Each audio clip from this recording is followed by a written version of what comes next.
तो दोस्तों, गौरी सोमनाथ मंदिर के बाद अब पास में ही स्थित है लेटे हुए हनुमान जी का मंदिर। चलिए चलते हैं और देखते हैं और इस बारे में आपको बताता हूँ। चलिए अंदर चलते हैं।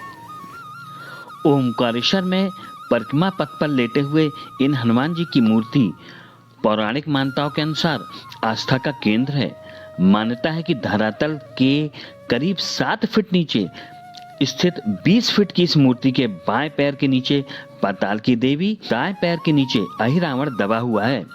वहीं दाएं कंधे पर राम जी और लक्ष्मण जी, बाएं कंधे पर गदा सुशोभित है। कहते हैं कि जब अहिरावण भगवान राम और भैया लक्ष्मण का हरण करके उन्हें पाताल लोक ले गया था, हनुमान जी ने अहिरावण से उन्हें मुक्त कराया था। लौटते समय ओमकारेश्वर पर्वत पर विश्राम के लिए वो लेट गए थे। इसी के चलते यहाँ लेटे हनुमान जी का मंदिर बनाया गया। यह लगभग 600 साल पुराना है दोस्तों। तो चलिए दोस्तों, अब चलते हैं आगे, अपनी यात्रा बढ़ाते हैं। आइए। और ये पाताल वाले हनुमान जी के साथ और मंदिर के साथ अब हम अपनी परिक्रमा वापस शुरू कर रहे हैं। थोड़ा सा विश्राम हो गया है। चलिए आगे बढ़ते हैं। अब हम पहुंच गए हैं दोस्तों राज राजेश्वरी मंदिर। ये जो आप सामने देख रहे हैं, ये 64 योगिनियां हैं। ये आदि शक्ति माँ काली का अवतार मानी जाती हैं। घोर नामक दैत्य के साथ युद्ध करते हुए माता ने ये अवतार लिए थे। यह भी माना जाता है कि सभी माता पार्वती की सखियां हैं। इन 64 देवियों में से 10 महाविद्याएं, सिद्ध विद्याओं की भी गणना की जाती है। ये आदि शक्ति काली माता के ही भिन्न अवतार अंश हैं। इन सभी 64 योगिनियों के नाम मैं आपको डिस्क्रिप्शन से दे दूंगा, तो आप उस पर पढ़ सकते हैं पूरा। और ये देखिए विशाल प्रतिमा 90 फुट से बड़ी शिव जी की। चलिए इनके भी दर्शन करेंगे। पहले चलते हैं अंदर राजेश्वरी मंदिर पर। यहाँ दर्शन करते हैं। सामने हनुमान जी का मंदिर दिख रहा है और ये 11 मुखी हनुमान जी मैंने पहली बार देखे। 11 मुखी हनुमान जी। चलिए अंदर चलते हैं। माँ नर्मदा। और ये अब हम आ गए हैं अंदर के प्रांगण पर। दोस्तों ये बताइएगा ये क्या बना हुआ है। और ये हनुमान जी की मूर्ति, राम जी और सीता माता बैठी हुई हैं साथ में, बगल में लक्ष्मण भैया। यह दक्षिण भारतीय शैली में बनी हुई है। और ये शिवलिंग बहुत ही सुंदर शिवलिंग, देखिए कितना प्यारा शिवलिंग है। ज्योत जल रही है यहाँ पर और नंदी बाबा उनके साथ बैठे हुए हैं। और ये शनिदेव, जय शनि महाराज। और अब हम आ गए हैं नवग्रह मंदिर पर। ये पूरे नवग्रह बने हुए काले उससे पत्थरों से, बहुत बढ़िया। और सभी का मुख उनकी ही दिशाओं के अनुसार रखा गया है। इन सभी के नाम मैं डिस्क्रिप्शन पर दे दूंगा। चलिए, बहुत ही सुंदर मंदिर देखिए। और माँ नर्मदा प्रणाम। और ये बताइएगा ये क्या है, कमेंट्स में जरूर बताइएगा। चलिए बाहर चलते हैं और अब शिव मंदिर के दर्शन करते हैं। बहुत ही सुंदर और बहुत बड़ी प्रतिमा। चलिए अंदर मंदिर में चलते हैं। दोस्तों मंदिर के अंदर वीडियो या फोटो लेना अलाउ नहीं, तो मैं आपको बाहर से ही थोड़ा सा कोशिश करके दिखा रहा हूँ। तो शिव जी और पार्वती जी की मूर्ति है और साथ में गणेश जी, और दूसरी साइड बहुत सारी मूर्तियाँ। बहुत सुंदर मंदिर है, अंदर से जरूर देखिएगा। चलिए अब हम चलते हैं बाहर की ओर। और देखिए हम इस तरफ से आए थे, देखिए कितना विशाल प्रतिमा। और अब हम चल रहे हैं आगे। ये देखिए सामने 64 योगिनियों की पूरी मूर्तियाँ बनी हुई हैं। ये जो प्लान कमल पत्ती तक है ना, जो यहाँ तक का ही 1 साल लग गया था बनने में।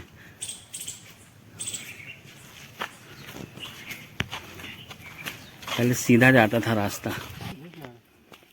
काम चल रहा है, ऐसा तो नहीं है कि कहीं। और ये आदि शंकराचार्य जी की विशाल प्रतिमा लगभग 190 फीट ऊंची है। आइए इनके भी दर्शन करें सामने से। अद्भुत, बहुत बढ़िया। और ये पीछे हम उस मंदिर से आए थे जो जटाएं दिख रही हैं शिव जी की। चलिए आगे बढ़ते हैं। इसमें लिफ्ट भी लगी है बता रहे हैं।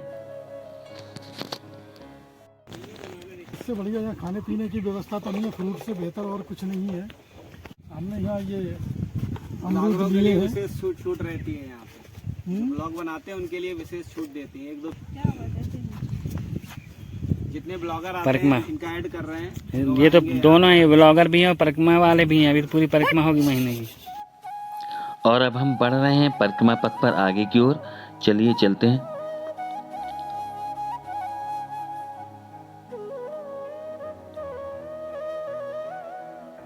और ये पुराने कुछ मंदिर आ गए हैं जो अब खंडित हो गए हैं। इसमें मूर्तियां हैं, बहुत ही प्राचीन मंदिर। और परिक्रमा पथ पर अब हम आगे बढ़ते हैं। देखिए हम यहाँ से आए थे और अब यहाँ चल रहे हैं।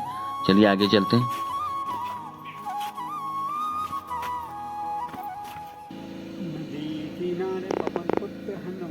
और ये देखिए, ये बिजली घर है, बिजली बनती है पानी से, देखिए।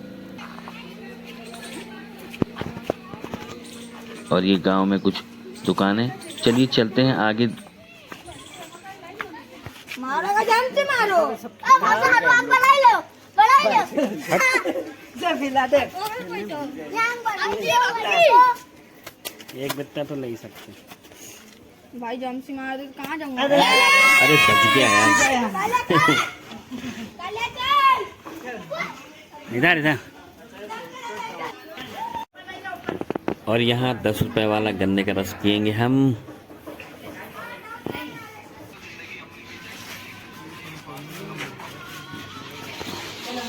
दोस्तों हमने यहाँ पे गन्ने का रस पिया है और अब हम अपनी यात्रा आगे गांव से बढ़ा रहे हैं। माता जी, इस गांव का नाम क्या है? गांव का नाम ओंकारेश्वर 10 नंबर वार्ड है। 10 नंबर वार्ड है। मांधाता पर्व में 10 नंबर वार्ड वाला गांव है। कालेश्वर नहीं, ओमकारेश्वर है। कालेश्वर बना दिया। नहीं, मैं मेरा दोस्त भी है, हमारे दोस्त रहते हैं। हाँ, वो आए हैं। और वो आदि शंकराचार्य की मूर्ति सामने, जहाँ से हम चलकर आ रहे हैं पहाड़ पार करके। और अब ये चलते जाना है। और ये चांद सूरज द्वार पर आ गए हैं हम लोग। यहाँ से चांद और सूरज दोनों दिखा करते हैं सुबह और शाम। ये देखिए, और अब हमारी यात्रा बढ़ रही है सिद्धेश्वर महादेव की ओर। ये कुछ क्षेत्र पड़ रहे हैं, कुछ बाबाओं के और आश्रम। धीरे धीरे टूटता जा रहा है। अब हम पहुंच गए हैं सिद्धेश्वर महादेव मंदिर। वनराज और ये दूसरे शैतान सिंह। अद्भुत मंदिर टूट रहा है या अधूरा है, जानकारी लेंगे अभी। और देखिए कितना पुराना है और कितना अभी भी कितना सजीव लग रहा है। देखिए नजदीक से दिखाते हैं।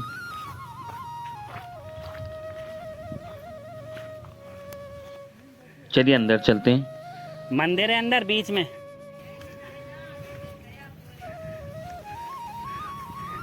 बहुत ही विशाल मंदिर दिख रहा है। जब रहा होगा कितना बेहतरीन रहा होगा। देखिए कितनी अच्छी नक्काशी।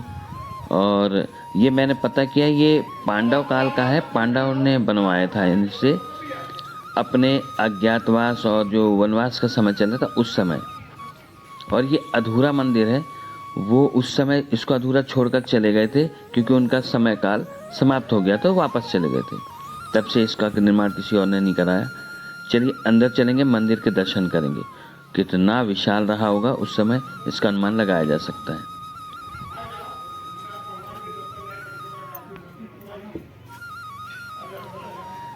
आ जाइए आ जाइए। चलिए हम भी चलते हैं और अंदर करते हैं दर्शन। बहुत ही अद्भुत मंदिर, बहुत ही सुंदर।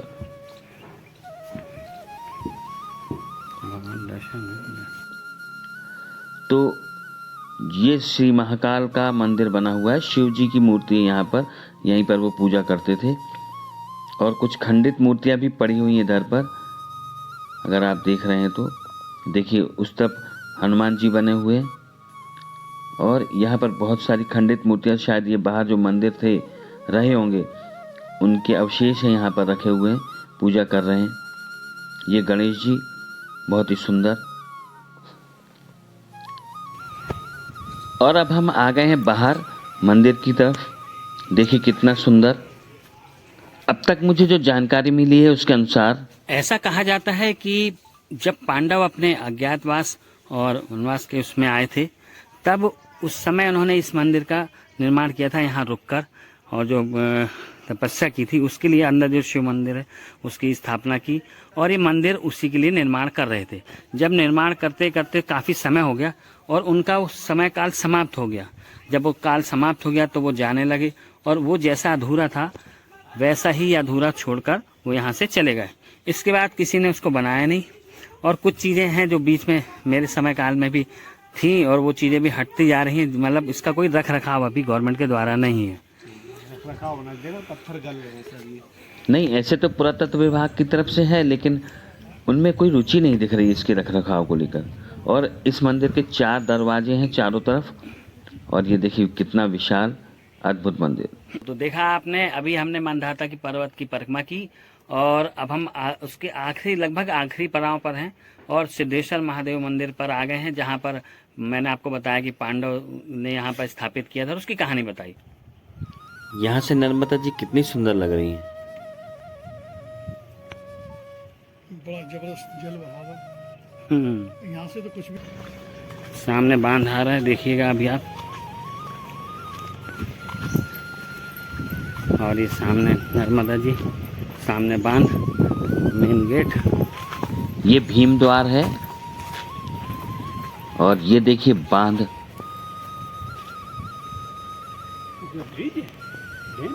डैम। पानी देखो यहाँ पे बिल्कुल ही रोक दिया पानी। छोड़ते हैं ना, सारे मजेगा शाम के टाइम। ये भीम द्वार। और चलिए नीचे की तरफ चलते हैं और इसको नज़दीक से देखेंगे। चलिए। और अब हम देखिए उस साइड आ गए हैं, ओमकारेश्वर साइड।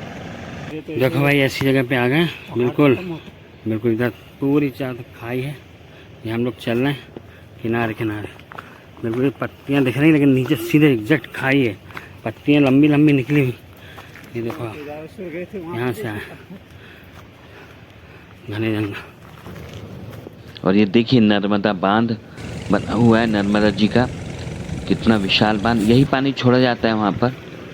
और देखिए अब हम आ गए हैं वापस नीचे की ओर, और अब लगभग हमारी परिक्रमा लास्ट मोमेंट पर पहुँच गई है। देखिए नाव कैसे चल रही हैं, बोट बहुत ही सुंदर। आगे चलते हैं। और इस प्रकार हम मेन पॉइंट पे ओमकारेश्वर के पहुँच गए। इधर इधर इधर टूट जाए तो। और देखिए एक चीज़ और दिखाता हूँ, आप सामने देखिएगा। ये सामने मैं जूम करके दिखाता हूँ आपको। देखिए, ये देखिए कुआं दिख रहा है आपको सामने। देखिए पहले यहाँ पर पूरा पहाड़ी रहा होगा और ये रास्ता रहा होगा, और यहाँ पर कुआं स्थापित है। देखिए अब दिख गया होगा आपको। क्या बात है। कमेंट्स में ज़रूर बताइएगा कि मेरा अनुमान सही था कि नहीं।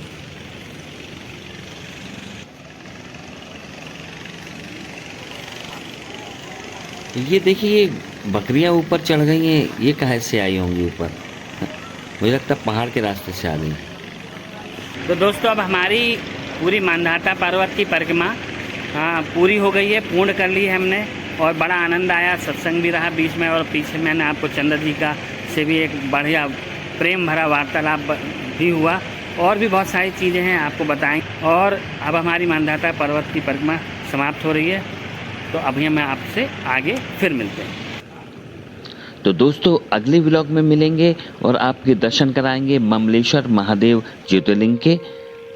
तब तक आप करिए इन अद्भुत नज़ारों का दर्शन, और ज़रूर बताइएगा, कमेंट्स कीजिएगा और लाइक कीजिएगा, शेयर कीजिएगा, और बताइएगा कि आपको ये व्लॉग कैसा लगा। अगर अभी तक आपने चैनल को नहीं किया है सब्सक्राइब, तो कर लीजिए, जिससे आपको अच्छे वीडियो आगे भी मिलते रहें।